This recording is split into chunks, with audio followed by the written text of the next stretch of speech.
नमस्कार शेतकरी मित्रांनो, बघणार आहोत आजच्या शेतकऱ्यांसाठी महत्त्वाच्या ठळक बातम्या। सर्वात पहिली बातमी आहे, सोयाबीन हमीभाव राहणार 5,000पेक्षा कमी, तज्ञांचा अंदाज। एमपी कडून 4,900 रुपये हमीदराची शिफारस। त्यानंतरची बातमी आहे, खानदेशात केळीची आवक वाढू लागली, दर 1,800 ते 2,100 रुपये। त्यानंतरची बातमी आहे, भोकरदन राजूरचे सीसीआय कापूस खरेदी केंद्र बंद, बळीराजा फाउंडेशनचा आंदोलनाचा इशारा। त्यानंतरची बातमी आहे, पीक कर्ज वितरणात पुणे जिल्ह्याचा विक्रम, डिसेंबरपर्यंत 5,766 कोटीचे पीक कर्ज वाटप।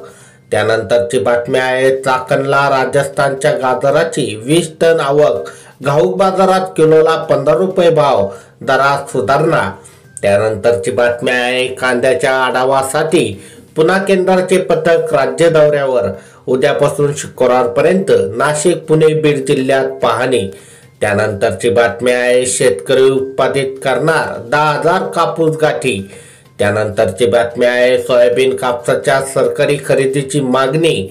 त्यानंतरची बातमी आहे, लसणाच्या दरात मोठी वाढ, 1 किलो लसणाला 400 रुपयाचा भाव। त्यानंतरची बातमी आहे, वल्ल्या काजूगाराला मागणी, दर शेकडा 1,600 ते 1,800 रुपये भाव। तर शेतकरी मित्रांनो, या होत्या काही महत्त्वाच्या ठळक बातम्या। व्हिडिओ आवडल्यास लाईक करा, चॅनलवर नवीन असाल तर खाली दिलेले सबस्क्राइब बटन दाबून बेल आयकॉन नक्की दाबा। अशाच प्रकारच्या महत्त्वाच्या बातम्या तुमच्या मोबाईलवर दररोज बघण्यासाठी। धन्यवाद।